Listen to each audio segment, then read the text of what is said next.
மணி heist சீரீஸோட first and second season பார்த்தவங்களுக்கு தெரியும். ஒரு பேங்க் உள்ள கொள்ளடிக்க போய் அந்த பேங்க் உள்ள இருக்க மணியை பிரிண்ட் பண்ணக்கூடிய மிஷினை வச்சு இன்னும் நிறைய புது நோட்ஸை பிரிண்ட் பண்ணி ஒரு பெரிய ஹைஸ்ட்டை பண்ணியிருப்பாங்க. பட் இது ஒரு ஃபிக்ஷனல் ஸ்டோரி. அதுவே நமக்கு பார்க்கும்போது அவ்வளவு இன்ட்ரெஸ்டிங்கா இருக்கும். இது நிஜத்துல நடந்திருக்குன்னு சொன்னா நம்புவீங்களா? ஒரு கண்ட்ரியவே ஏமாத்தி ஒரிஜினல் கரன்சிஸை ஒரு மனுஷன் அவரே பிரிண்ட் பண்ணி ஒரு கண்ட்ரி ஃபுல்லா ஸ்ப்ரெட் பண்ணி அந்த நாட்டோட 1% ஜிடிபி வேல்யூவை கொலாப்ஸ் பண்ணியிருக்காரு. அது மட்டும் இல்லாம ஒரு பிரைவேட் பேங்க்கும் ஓபன் பண்ணி நிறைய பேருக்கு லோனும் கொடுத்திருக்காரு. இதுல பெரிய ஷாக் என்னன்னா, இது எல்லாமே மாடர்ன் பீரியட்ல நடந்தது இல்ல, ஏர்லி 1920s நடந்த ஒரு ரியல் லைஃப் ஸ்கேம். இந்த ஸ்கேம் பண்ண ஒரு பேரு ஆல்வஸ் டோஸ் ரியஸ். இந்த ஸ்கேமை பத்தி தெளிவா இந்த வீடியோல பார்ப்போம். நான் உங்கள் அவினாஷ் அப்ரஹாம், இது உங்கள் 30 Bits சேனல். வாங்க இன்னைக்கு வீடியோக்குள்ள போலாம்.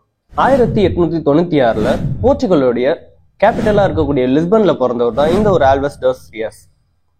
என்னதான் ஒரு வசதியான குடும்பத்துல பிறந்தாலும் இவர் வளர வளர அவரோட அப்பாவோடைய தொழில் கொஞ்சம் படுத்ததுனால இவரோட ஃபேமிலி கொஞ்சம் ஃபினான்ஷியல் கிரைசிஸை சந்திக்கிறாங்க. பிறக்கும் போது வசதியா பிறந்து வளரும் போது கொஞ்சம் வறுமையில வளர்ந்ததுனால இவருக்கு இன்னும் பணத்தை சம்பாதிக்கணும் அப்படிங்கிற அந்த ஒரு வெறி சின்ன வயசுலயே இருந்திருக்கு.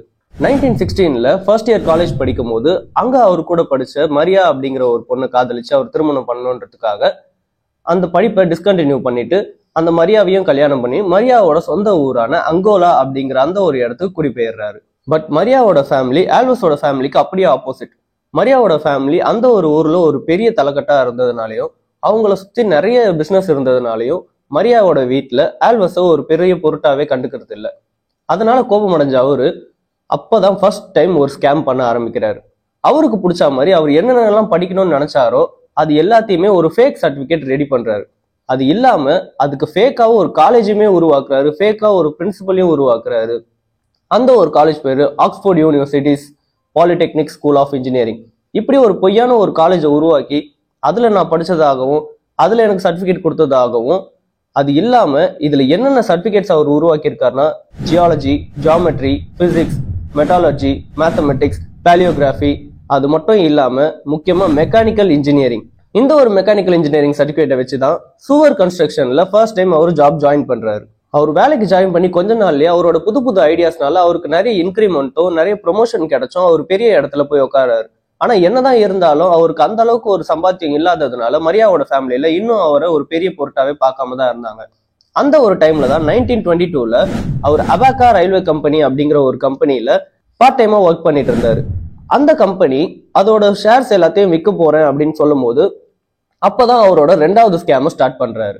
நியூயார்க்ல இருக்கக்கூடிய ஒரு பேங்க்ல இவருக்கு அக்கௌண்ட் இருக்கிறதாகவும் அதோட ஒரு போலியான ஒரு செக்கை ரெடி பண்ணி அந்த ஒரு கம்பெனிக்கு அவர் கொடுத்திருக்காரு.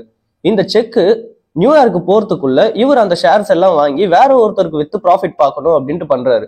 பட் இதை சீக்கிரமே தெரிஞ்சுக்கிட்ட அபாக்கா ரயில்வே கம்பெனி அவர் மேல ஒரு கேஸ் ஃபைல் பண்றாங்க. கிட்டத்தட்ட 2 வருஷத்துக்கு அப்புறம் 1924ல அவர் அரெஸ்டும் பண்றாங்க. ஆனா அரெஸ்ட் பண்ண 54 நாள்லயே அவரோட ஒய்ஃப் இவரை பெயில்ல எடுக்கிறாங்க. அந்த 54 நாள் ஜெயில இருக்கும் போதுதான் அவரோட அடுத்த ஸ்கேம்கான வழி அவருக்கு அங்க கிடைக்குது. பேங்க் ஆஃப் போர்ச்சுகல், அதாவது சென்ட்ரல் பேங்க்னு இருக்கக்கூடிய அந்த ஒரு இடத்துல ஒரு பெரிய கிரைசிஸ் இருக்கிறதுனால அங்க மணியை பிரிண்ட் பண்ண முடியாது, அதை வெளியில கான்ட்ராக்ட் கொடுக்கணும் அப்படிங்கிற விஷயம் இவருக்கு வெளியில தெரிய வருது. இந்த கான்ட்ராக்டை எப்படியாவது நம்ம எடுத்துடணும், இதை எப்படியாச்சும் நம்ம யூஸ் பண்ணி ஒரு பெரிய ஸ்கேமா பண்ணிடணும் அப்படின்னு நினைச்சு இந்த மணி எல்லாம் பிரிண்ட் பண்ணக்கூடிய நிறைய கம்பெனிஸ் கூட பேசுறாரு. இதுக்கு அவருக்கு 4 பேர் துணையாவும் சேர்த்துக்கிறாரு பார்ட்னர்ஸா. ஃபர்ஸ்ட் ஜெர்மனில இருக்க ஒரு கம்பெனியும் நெக்ஸ்ட் பிரான்ஸ்ல இருக்க ஒரு கம்பெனி கிட்டயும் பேசுறாரு. அவங்க இது முடியாதுன்னு மறுத்ததுனால லண்டன்ல இருக்கக்கூடிய Waterloo and sons limited company கிட்ட இவர் பேசுறாரு. அண்ட் அவங்க இதுக்கு ஒரு ப்ரூஃப் கேட்கும் போது இங்க இன்னொரு ஒரு ஸ்கேமையும் பண்றாரு. அதாவது பேங்க் ஆஃப் போர்ச்சுகல்ல இருந்து அபிஷியலா ஒரு லெட்டருக்கு வாங்கி இவங்க கிட்ட கொடுக்குற மாதிரியும் அந்த லெட்டருக்கு ரிப்ளை இவர் வாட்டர்லோ பேங்க் ஆஃப் போர்ச்சுகலுக்கு அனுப்பும் போது அதை வழியிலேயே மறிச்சு அந்த ஒரு லெட்டர் ரிப்ளைவை இவங்களே அனுப்பியிருக்காங்க. சோ இதை நம்ம வாட்டர்லோ கம்பெனி